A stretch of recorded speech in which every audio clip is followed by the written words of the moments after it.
இறைவா, நீயே அனைத்தும். ஈரேழு உலகத்தையும் காத்து அருளக்கூடிய நமச்சிவாயன் வாக்கு. இப்பிறவியிலேயே செய்த தவறுகளுக்கு தண்டனையை இப்பிறவியிலேயே அனுபவிக்க வேண்டும் என்று விதி. யான் கட்டளை இட்டுவிட்டேன் நவகிரகங்களுக்கு. நவகிரகங்கள் விடாது என்பேன். சித்தன் அருள் 1006 ராமேஸ்வரத்தில் சிவபெருமான் வாக்கு. நமச்சிவாயம் யான் இயம்புகின்றேன். பின் மறைமுகமான பல இன்னல்களும் இவ்வுலகத்தில் வரும் என்பேன். மனிதரிடையே புத்தி நிரந்தரமாக நின்றுவிட்டது. அதனால் ஒரு சோதனை கொடுக்கலாம் என்றேன். நீங்களே பார்த்துவிட்டீர்கள். யானும் வருடங்களாக இங்கு இருந்து பின் அனைவரையும் பார்த்து கொண்டுதான் இருக்கின்றேன். அவரவர் இஷ்டத்துக்கு ஏற்ப பணத்தைத்தான் மதிக்கின்றனர். ஆனாலும் நேரடியாக யான் வந்து நின்றாலும் அவன்தான் என்னையும் கண்டுகொள்வதே இல்லை. இதற்குப் பெயர்தான் பக்தியா?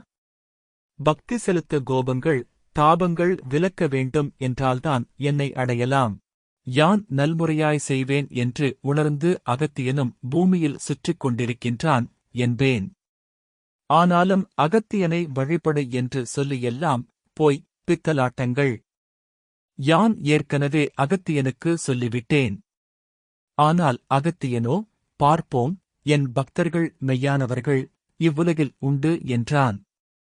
ஆனாலும் ஒவ்வொரு இடத்திலும் பார்த்தால் ஐயோ என்கிற நிலைமை அவந்தனுக்கு தோன்றுகின்றது. சிவனே, அப்பனே என்றெல்லாம் என்னை பூ உலகிலிருந்து அழைக்கின்றான். ஆனாலும் பார்ப்போம் என்றுதான் உலா வந்து கொண்டிருக்கின்றான் அகத்தியனும். ஆனாலும் எவை என்றும் எதனை என்றும் மனிதனே தன் இனத்தை கீழ்ப்படுத்துவான் என்பேன். மனிதனின் புத்திகள் மாறும் இனிமேலும். ஆனாலும் ஒழுங்காக செயல்படமாட்டான். மனிதரும் இவை எவை என்று தெரியாமல் வாழ்வார்கள். இதனைக் கண்டு யான் எத்தனை நாட்கள் பொறுத்திருப்பது? என் இடத்திலே வந்து கூட சில கேள்விகள் கேட்கின்றனர். ஆனாலும் ஒருவர் கூட என்னை வேண்டும் என்று கேட்பதில்லை. ஒரு இல்லோன் கூட இங்கு வந்து நிம்மதியாக வழிபட அனுமதிப்பதில்லை. அன்பை அன்றி வேறு ஒன்றை யாங்கள் எதிர்பார்ப்பதில்லை. அப்பனே, இவ்வுலகில் உண்மையான பக்தியை விட பொய்யான பக்தியே நிலவுகின்றது. இத்தனையும் யான் பொறுத்துப் பார்த்தேன். எவை என்று கூற நிச்சயம் தண்டனை உண்டு என்பேன். இப்பிறவியிலேயே செய்த தவறுகளுக்கு தண்டனையை இப்பிறவியிலேயே அனுபவிக்க வேண்டும் என்று விதி.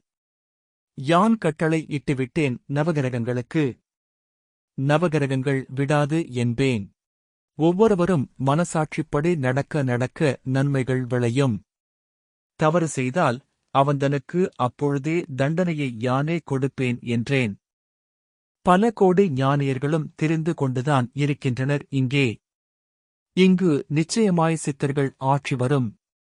இங்கேயே பல ஞானியர்களும் தவம் செய்து கொண்டுதான் இருக்கின்றனர். இதனையும் ராமேஸ்வரம் பிடித்தமான ஸ்தலம் என்பதால் யானேதான் அமைத்துக் கொண்டேன்.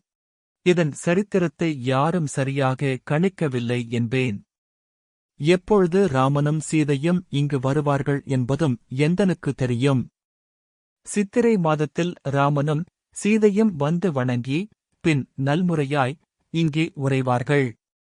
ராமனுக்கு விடிவுகாலம் இங்கிருந்துதான் ஏற்பட்டது என்பேன்.